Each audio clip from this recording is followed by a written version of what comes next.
What's up, guys? Unconventional video. As you can see, I have just the regular webcam instead of the HD one. Was not expecting to make this video on a Sunday night, but something pretty big just happened that I really want to talk about.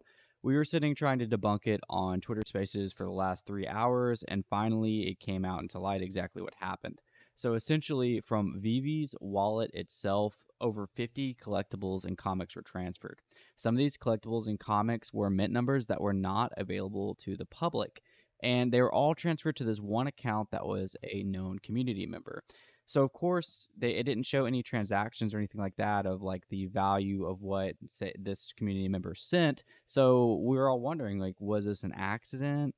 Was this a hack? And I'm not accusing the community member of this, but like, what happened? Because there at this moment we didn't know that there was any sort of OTC deals, and this was just kind of weird.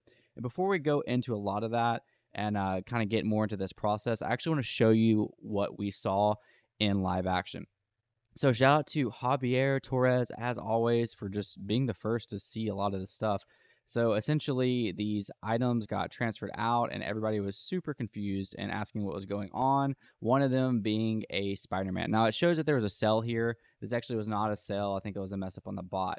But what we can get from the bot is that from rank 1, which is Veve's address, to rank 9, which is Danny's address, this was sent.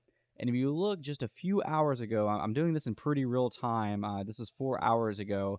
Danny received a lot of collectibles. So he starts receiving them just one after one about 4 hours ago. So we'll do these. You'll see some really big pieces here. But to me, the most interesting thing is when you click on some of the comics, I'm going to go ahead and open this link in a new tab. And you can see right here that this this is actually edition 2622, so this is a bad example. But I did click on other examples. I believe this Fantastic Four number 1 would be a better example, because this Fantastic Four number 1 is edition 100, which, to my knowledge, correct me down below in the comments if I'm wrong, was never available to the public, which is just interesting the way they're doing this. I'm not going to give a strong opinion on it. The most beloved Marvel Comics number 1 was also included in this, and unless I'm just reading this wrong, it looks like this was also edition number 100. So it did come out that Danny announced Veve was not hacked, because some people were worried, like, was Veve hacked?